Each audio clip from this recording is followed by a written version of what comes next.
In this video, I'm going to show you how to update your contact information on your profile on LinkedIn.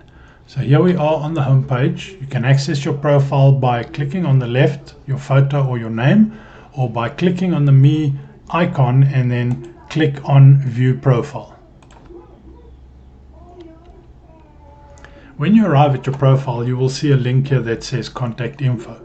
If you click on that, that opens up all the contact information you have on LinkedIn. To edit this and to add all the information, just click on the pencil. That will open another window with all the information that you're able to put in there. Put in as much as possible. Remember, people viewing your profile may want to contact you, so be sure to put in your email address and your mobile number.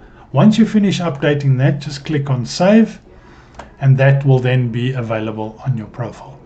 I hope you found this video useful. Please check out the other videos on this playlist on functionality on LinkedIn.